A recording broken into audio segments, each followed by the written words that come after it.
Hello and welcome to Bad Community Advice. I'm your host. My name is Seth Ressler. I'm the founder of Community Marketing Revolution, and this is a show where I bring community experts on to get their terrible tips and toxic takeaways. And today, we're talking about engagement. What do you do if your members are not engaging in your space? My guest is somebody that I have an enormous amount of respect for. I'm a huge fan.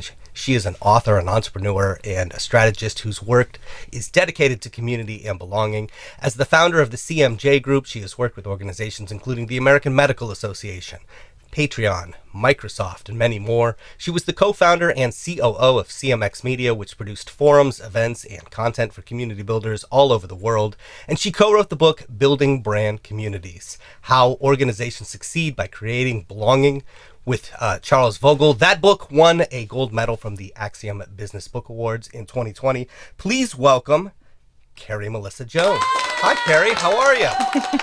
I'm good. Thank you so much for having me. I'm thrilled to have you on, and I'm serious when I tell you that I'm a fan, and I think I've told you this before, but your book, I absolutely love. I recommend this book all the time. It was recommended to me when I first started exploring the world of community building. And I'll never forget that I went out and I got it. I got it as an audiobook because that's kind of how I consume most books these days. And I was out in the front yard weeding and listening to your book. And I think I got to chapter 2 or 3 and I was like, oh no, I got to get to, like, I need a hardcover. Highlighting. Absolutely. Like, I totally started scribbling in the margins and all sorts of stuff. And it's a book that like I said, I recommend to people all the time. When I decided that I wanted to start the Community Builders Book Club, there was no question in my mind that I wanted this to be the first book that we read. I'm a huge fan. And so I really appreciate you taking some time today to talk. Oh, that is amazing to hear. Thank you so much for sharing that. All the work was worth it because you. I've never written a book. I imagine it is a very difficult thing to do. I mean, it takes a lot of time, I would imagine. So. It does. And Charles and I worked for about 2 years on it together. So got very close that time. I owe him a phone call right now as we speak. Well, it came out fantastic. Thank you so much for coming on the show. Look, I love what we are talking about today. I want to get straight to your bad advice, which is this. If members aren't engaging, if they aren't talking to each other, if they aren't participating in your community, try harder. Which sounds very much to me like the beatings shall continue until morale improves kind of thing. Which everyone wants to be part of. Right. Talk to me about this. Talk to me about, this advice and why it doesn't work and why the reaction when people build a community and see that there isn't the level of participation that they're hoping for, why this might be their first instinct, but it's not the right thing to do. Yeah, and this is something that, was told to me when I was first beginning my work as a community builder. Was like, I was saying it feels like a ghost town in certain parts of the community that I'm building. And I, talked to many folks who were building communities and they said, well, you need to do this and this and this, just do more.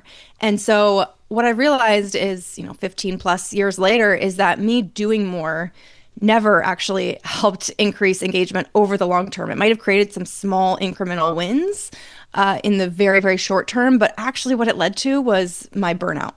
And in order to build communities that are lasting and sustainable and healthy, we have to, as leaders, actually, in many cases, try less hard, which is very counterintuitive.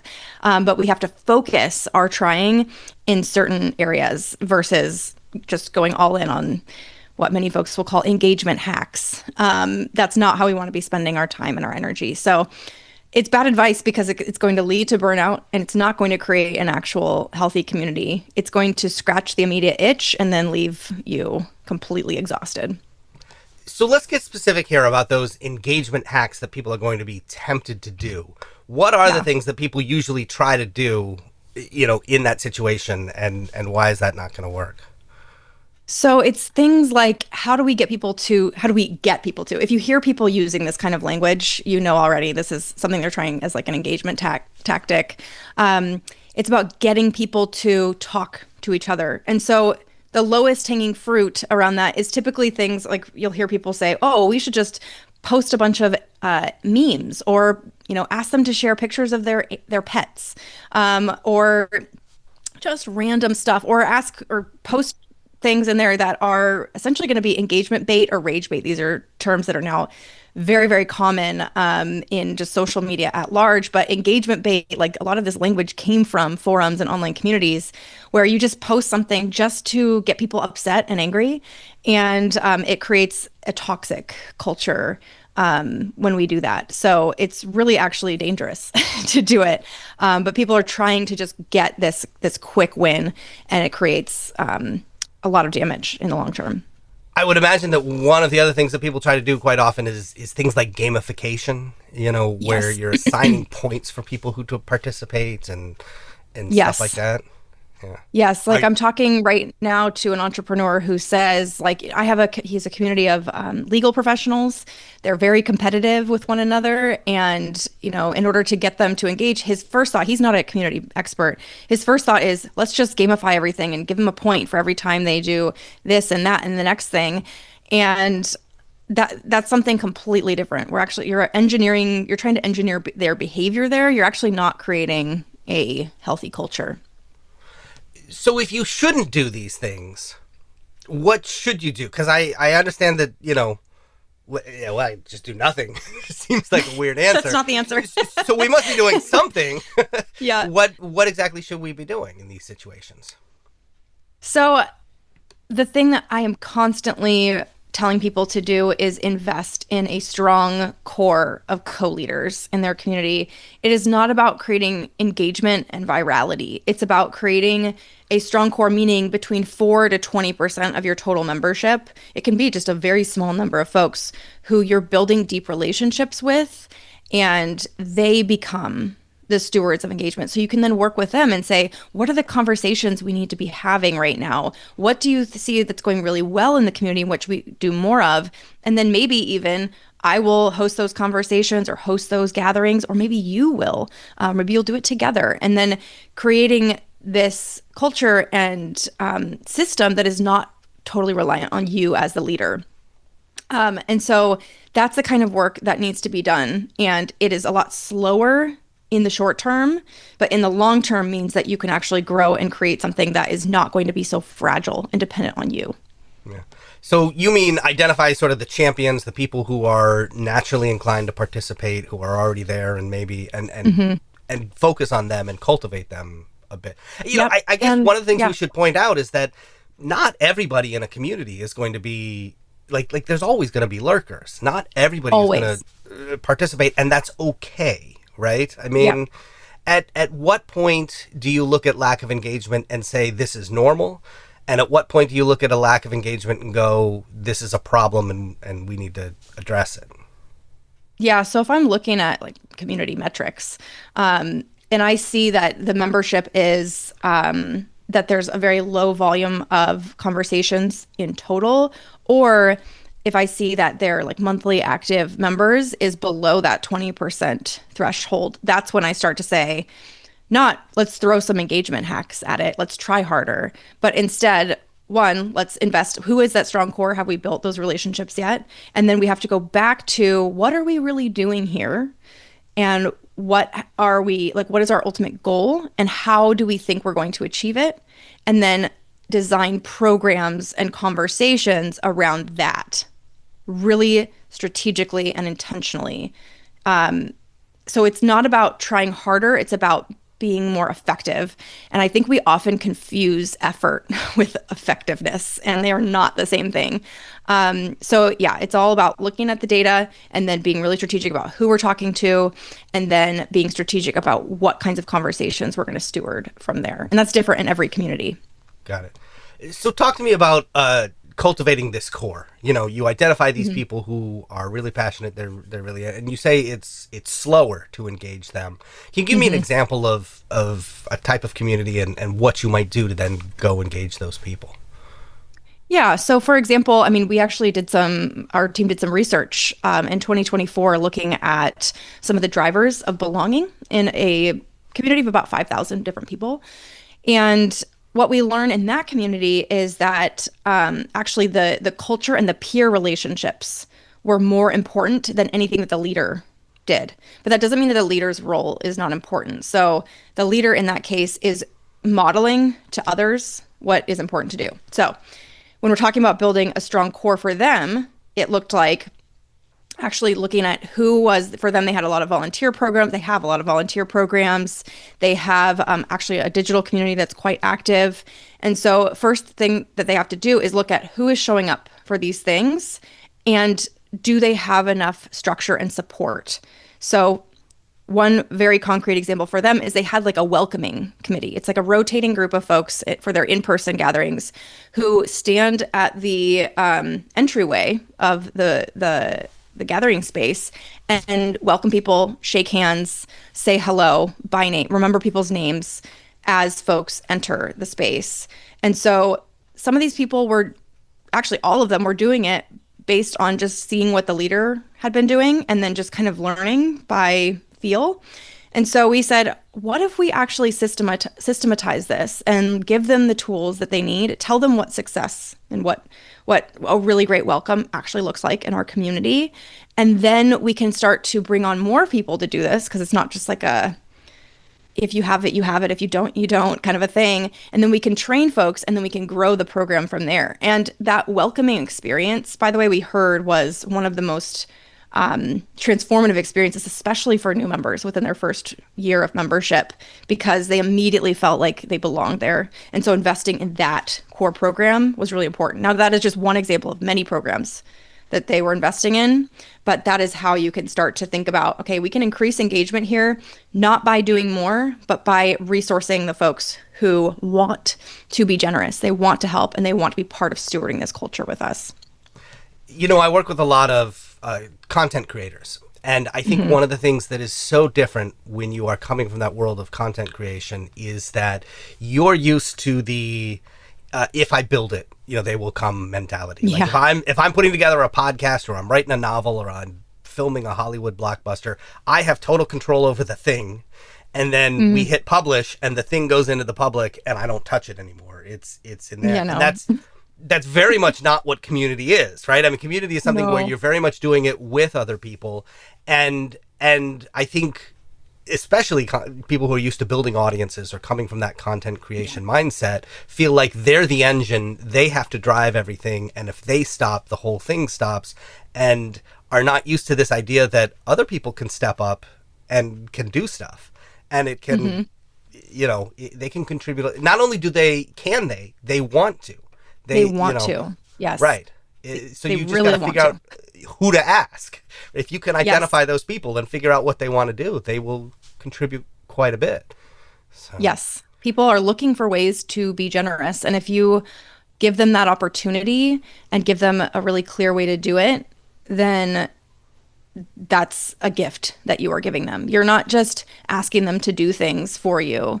You are helping them step into progress in their lives, transformation, being around people who they want to be around. And that is, again, just such a gift in today's world. Yeah. How do you identify the people who want, I mean, is it just one-on-one conversations? Are you using surveys? Is it, are there certain clues? Like, are people who have been in the community longer more likely to want to give? What do you look for? Yeah, that's a great question.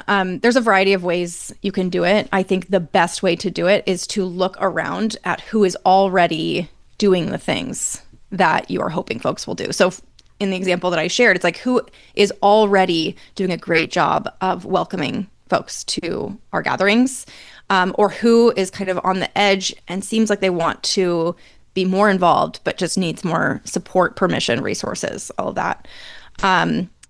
And this is a critical question to ask, because if you get this wrong and you invest in folks whose motivations are not actually in alignment with what you want to create. So in a lot of communities, you'll get folks who are like, they're actually participating not because they care about creating something great together, but because they have some kind of like financial incentive, for example. Like they want to actually sell people things secretly, and you just don't know this. And you find it out by seeing them in action and seeing that they're actually being really quite extractive and manipulative with what they're doing. So what I will say is it's important to get it right, like get the criteria right.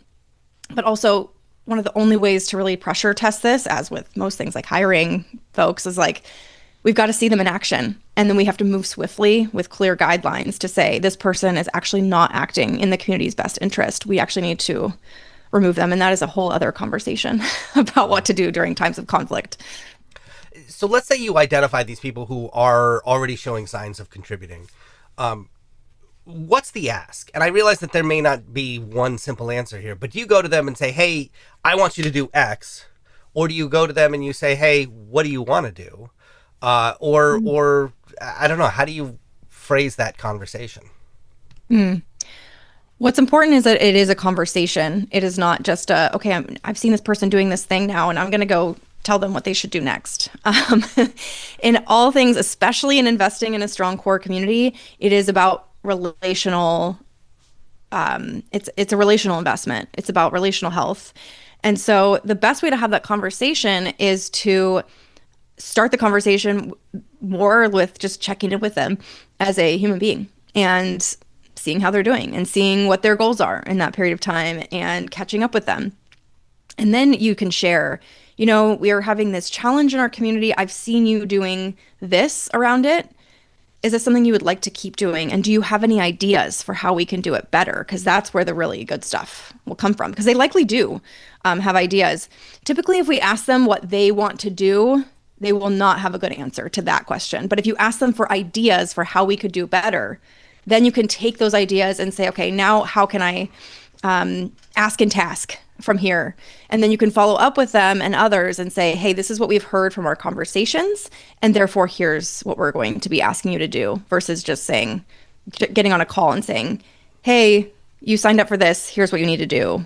Okay, bye. Right. So that's those folks who are already showing some sort of inclination to give back. And by the way, the analogy that always comes to my mind when I think about this is I did martial arts for a while. Was no good at it, but I did it. and when you're in a martial arts class and you're at the beginning, you're the white belt, you're the yellow belt, you have no idea what's going on. You're the taker, right? I mean, you are receiving the information, you're putting into practice. But then as you rise through the ranks and you become the brown or the black belt, then the sensei will say, hey, can you take this group of, white belts over here and show them how to do this? And that's kind of how they give back and they become givers in the community. Wow. Is that frequent that it's, there's very clear a journey, like the brown and the black belts have been there longer. They know what they're doing. They have been a member of the community for a longer period of time. And so you can kind of identify them pretty easily as, oh, these are people who can give back. So do you look for people who have been in the community for a long time? But I suppose you could have communities where there are people who are experts from day one. They just happen to join your community, recently, right? So you kind of got to identify that. Yeah, and I think that is the ideal. The ideal scenario is one in which you can ask people who are already doing these things, and you can identify people already in your community. Now, for those who are building very young communities, that is not possible yet. So there are other things you can do, including like outreach, and you can do, we actually do this in our own community. We have a fellowship program where there's a application that folks fill out. They don't have to be part of our community to become leaders in the community as fellows. They fill out this application. They let us know their motivations. They let us know their goals. They let us know if they're actually going to be committed. And then we actually bring them in through that program. And then we bring them into the community, and they become leaders in the community over a set period of time.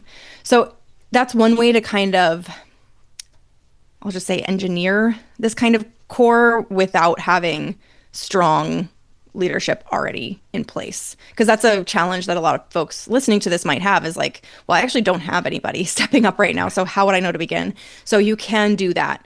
At that point, though, it becomes critical that there are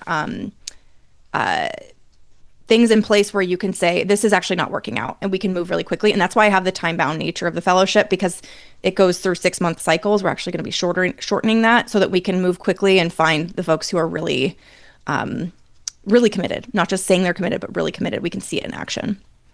Talk more about that, about the time-bound nature of it and how that's helping you uncover these folks. When you say time-bound, you mean you do a program for a certain number of months, and that just moves it along faster? Basically, yeah. And I mean, many of those folks, many of them stay engaged after the time period. But the time-bound nature of it is about not creating overwhelm for the people who are signing up, and also creating again, that structure that system that's then in place where we can take stock of, is this working out or not? We've actually had fellows who have continued on as fellows and like re-upped. We don't have them apply again at that point. But it gives us a really clear time frame through which we are evaluating, is this working or not? And that can be really, really helpful, again, for early communities or communities where you just don't have that strong core in place yet. In our case, we actually do have a strong core, but we use this to just bolster it and continue to build it in a really clear way. Otherwise, like, it's the main path to leadership in our community. You mentioned that some people may be in a situation where they don't have that core yet and they aren't seeing anybody step up quite yet. Yeah. And there could be two reasons why people may not be stepping up. I mean, on the one hand, maybe because they don't want to, right? And I think the natural assumption as a community builder is to go, oh, well, nobody's stepping up. That's because nobody wants to. But it could also be because they don't actually know how to. Like, they don't actually know what it means. And if they did, they would. Do you have any advice for uncovering those folks?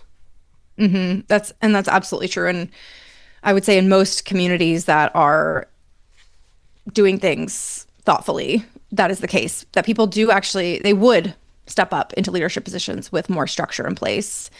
So one of the things you can do is to identify, what would someone who is leading in our community, what were the actions that they would be doing? And if that's not clear to you right now, then it's certainly not clear to your members. So, in every community, this is going to look different. But in our community, it's like maybe they would be leading gatherings without us actually being present. Maybe they would host their own kind of expert calls where they bring in folks and have people like interview an expert, and our members can watch this, but we don't have to actually be involved at that point. Maybe it looks like answering people's questions at a higher volume than everybody else. And so we need to actually carve out those roles and invite people into them. So identifying for yourself what they are is step one. And then once that is clear, then sending the invitations to others to participate. So let's come up with a concrete example of it. Let's say, for example, you were starting a book club. We'll call it hypothetically, the Community Builders Book Club, and the first book that people are going to read was going to be Building Brand Communities. Do you actually? You haven't done that. It hasn't. As of this recording, it has not happened. But as of the publishing of this interview, the first meeting will have happened. So we're time traveling here. But you actually sit down and go, okay, there are people who are going to show up, and one way I could run this is I choose the books. I tell everybody what to read, and you show up if you want to read the books. Or I suppose we could start there and go, okay, what are the ways that people could participate? They could suggest books. They could vote on books. They could lead a discussion for one of the book clubs in the future. Are you specifically, when you work with clients, identifying those things and going, how can people not just receive stuff from the community, but how can they give back to the community, and what does that look like? And, at what point do we know that they're ready to do those kinds of things? Yep, absolutely. And a lot of people are not yet ready to let go of that control when we first start working with them, because they are, like you said, you could just keep doing it yourself, and creating the standard operating procedure for how to run a meeting and picking all the books and contacting authors if you wanted them to be involved. So you have to first make the decision that you do want to build something collaborative here, that it's not just going to be a program that you're running, because that's the difference between just running a program and running a community. So make that decision first. And then once that decision is clear, yes, then we look at, okay, what are the things that, for in this example that I, Seth, am doing, what are the things that I'm actually doing to put on a book club meeting? Like, I'm picking the book, inviting people, writing emails, I'm not sure, and I would look at what are the things that actually I don't need to be doing anymore, that it would actually be better if I brought other folks along on that journey with me. So does anything come to mind for you when you think about all the tasks that you're doing right now? Well, it'd be nice if somebody else were baking, but this is a virtual book club. We're not actually. No, I mean, it is something I have thought about, which is that I picked the first 3 books just to put them on the board, and then I want to get to the point where the people who show up are the ones choosing the books, because I think they're Mm-hmm. more likely to participate if they choose them. And I would Yep. eventually like to get to the point where the people are, running it and, at least, leading sessions and things like that, so that I don't have to do all that. And this is, you talk about burnout, which can Mm-hmm. result when you view yourself as the engine driving the whole thing. This is how you avoid that burnout, right? Yep, exactly. Because you can see just so many times where there's great communities that are getting started and then it gets exhausting to run them and then they shut down. And so this is one way to, if you start thinking about this now, then over the next few months, you can start to create something collaborative. But it's not going to happen, at the first book club meeting. That's the other thing is like the main thing to be doing as you're first getting started is to just be watching and listening for who is in the room, who is active part of the conversation, and what are their interest and their skills and the things that only their unique abilities, right? And then what are the things then that I might actually reach out to them and ask them for their support on. So in those early days, it is more about observing versus jumping right into building community. But with that in mind, knowing that you want to build something collaborative and that doesn't burn you out, you can then be thinking about that now. So you almost have me thinking about it as, it's not that I am doing the stuff. I'm not the engine driving it. It's that I am showing other people how to do it as an example for these first couple, with the conscious mindset that eventually I'm going to, Yeah. invite them to step up and do it. Yeah. And And you can then, see how, I mean, immediately my brain goes to, okay, like let them know that now. And you could let them know, actually, I'm only planning these until June. After June, I'm going to be seeking out someone to lead the next couple of meetings. And what I always like to do is, especially on a live call, give time at the end of of your session to like put the sign up sheet up there and have them sign up like live there while they're on the call, because they will ignore your follow-up email. Even the people who are the best of intentions, like have the best of intentions, they will ignore your follow-up email because they're busy, and a book club is probably not their number one priority. I'm sorry, Seth. it's not my number one priority. Exactly. It's no one's. And so like, and that's okay, by the way. Right. Like, Yeah. but getting them on the call to say, I will make this a priority for this time, again, time bound thing, and with clear kind of expectations around it. That's the other thing that will have to be developed by June if you're going to expect that of them. Yes, I can sign up for that.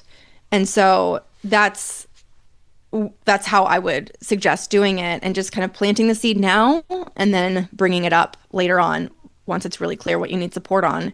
And maybe they own the whole meeting. Maybe they do. Maybe they own the selection of the book. Maybe they own the conversation, the discussion questions. Maybe they invite the author along. All these things. They get to design it however they want. But maybe they also just own a piece of it too. And you can have like two people kind of co-lead book club sessions together. How you design it that's the fun part. Yeah, yeah. All right, this is lots of great advice. This is fantastic. Let me ask you one final question, and this is the final question that I ask everybody who comes on the show. Make a prediction. 5 years from now, what do you think we're going to be talking about in the community building space? It's so hard to imagine, even 5 years ahead. It's hard to imagine even 1 year ahead. But I think, in 5 years, we're going to see a lot. Community building, the way that it looks and is manifesting is changing actively right now. And it obviously always is. But like in this particular moment, you and I are both in the United States, and there's a massive shift right now happening around realizing how change happens, and that it is not necessarily that we have to wait for anyone to come save us. We actually have to turn to our neighbors, literally our neighbors who live near us. We have to build coalitions. We have to know one another. We don't have to agree on everything. And that's a huge change in American culture. Like, we don't have to agree on everything. You don't have to be perfect in order for us to collaborate and even be friends, right? And so I think that is going to be a massive change that is happening culturally. And that is also going to impact the way that the work looks too. So I think a lot of folks who have been working in more roles that are like support focused, and like they build communities for enterprise support forums, for example, or product forums. A lot of that work, frankly, is going to be changed, dismantled, and simplified, I suppose, in some ways by artificial intelligence simultaneously with all these other conversations that are going on. So I actually think more of us are going to move into more deeply relational roles. And I think that's actually really, really beautiful. And I'm excited for 5 years from now, just looking at like how community builders have been instrumental in creating a lot more social change, a lot more kind of creating social connection, and not just, creating business outcomes, for the sake of creating business outcomes, but really creating real connection and real social change in our world. So I want to unpack that and make sure I understand. I mean, on the one hand, because I think about artificial intelligence, and it feels like it's going to have two different effects depending on what you're using the word community to describe, frankly. That sometimes the word community gets used to describe what is essentially a crowdsourced knowledge base, right? Where totally, people, my printer doesn't work and I want to go to a forum where somebody else had the same problem and they posted how you fix the printer, and I'm done. And that stuff, AI is just going to suck it all up out of the forum, and you're going to go to ChatGPT or Claude to get that answer instead of going to the forum. And so that type of community, it feels like, will become less important with AI. But then when we talk about the actual connection, the actual belonging, that feels like it's going to become more important with the rise of AI. Exactly. Exactly, because people will be more and more skeptical of the information that they find, including on these forums, frankly, because so much of even the information on the forums will be written by AI. And a lot of community managers will be working with extraordinarily limited resources, even more limited than before. And so, just the skepticism about the information that we find on the internet is going to be even higher than it is today, which is hard to imagine. But I just think there will be a presumption of dishonesty anywhere on the internet. Everything on Reddit is true. Everybody knows that. I mean, for now, but guess what? Guess what these large corporations are investing in right now? They're investing in Reddit strategies. They're spending hundreds of thousands or millions of dollars to now get their companies active and visible on Reddit, because Reddit feeds the large language models.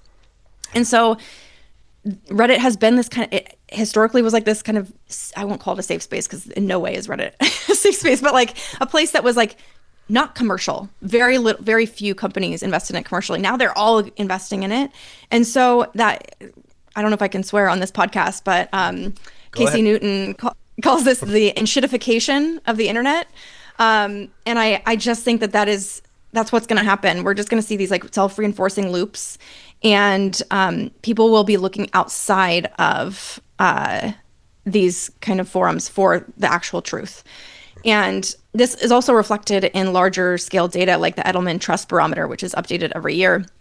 In 2025, I think it was like 61, this is actually the exact statistic, I'm just remembering it right now. 61% of global consumers say that they are aggrieved or like pissed off at businesses, governments, and other kinds of leaders.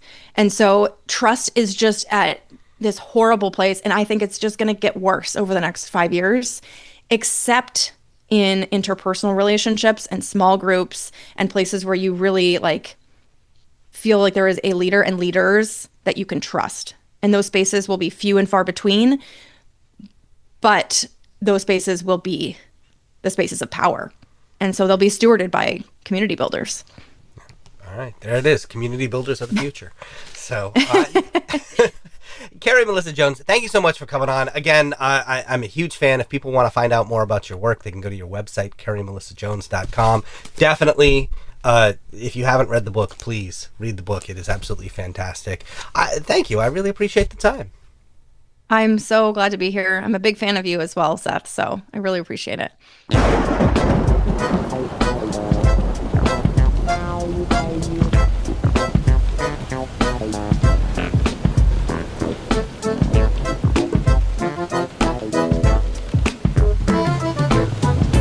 Uh-oh.